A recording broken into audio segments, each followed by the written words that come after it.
দুঃসাহসিক চুরি মন্দিরে দুর্গাপুরের ধুন্দরা প্লটের একটি মন্দিরে বিগ্রহ সোনা ও রূপোর গয়নাগাটি সহ প্রায় লক্ষাধিক টাকার জিনিস নিয়ে চম্পট দেয় দুষ্কৃতীরা। বুধবার সকালে মন্দিরের দরজা খুলতে গিয়ে সেবাই দেখেন সবকিছু অগোছালো অবস্থায় পড়ে রয়েছে। এরপরই খবর যায় থানায়। ঘটনাস্থলে ছুটে আসে পুলিশ। আগে আমাদের হয়েছে এক সপ্তাহ আগে একটা ঘটনা ঘটেছে, তো আমরা এটা দেখলাম সিসিটিভি ফুটেজে। সেখানে একটা বাচ্চা ছেলেকে দেখা গেছে, সে নিয়ে যাচ্ছে টাকা বা আসার সময় কীভাবে একটা রড নিয়ে এসেছিল, এগুলোই দেখা গেছে সিসিটিভি।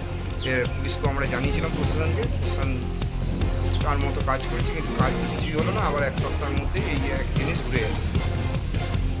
মানে এই এক সপ্তাহ দুবার এই মন্দিরে চুরি? হ্যাঁ, দুবার চুরি হলো। প্রথমবারে টাকা পয়সা চুরি হয়েছিল শুধু, এবারে পুরো মায়ের গয়নাপাতি সবই। আনুমানিক লাখখানেক টাকা তো গেছেই, লাখখানেক টাকা বেশিই গেছে।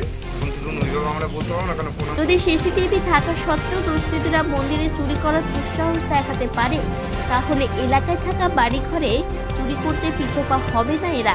নিরাপত্তার দাবিতে সড়ক স্থানীয়রা।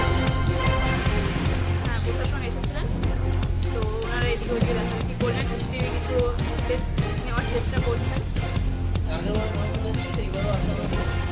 ওনারা তো এখন ফুটেজ নিয়ে গেলেন, বলছেন চেষ্টা করছি। আমরা চাই যে 7 দিনের মধ্যে কোনোভাবে যেভাবেই হোক যে বের করতে হবে কে চুরি করছে, কারণ আমরা এখানে পাড়া প্রতিবেশী অনেকেই থাকি। আজকে মন্দিরে চুরি হচ্ছে, কালকে তো বাড়িতেও হতে পারে। কোনো খবর পেয়ে ঘটনাস্থলে আসে দুর্গাপুর থানার পুলিশ। আশেপাশের বাড়িতে বাড়ির সিসিটিভি ফুটেজ খতিয়ে দেখে তদন্তকে এগিয়ে নিয়ে যেতে চাইছে পুলিশ।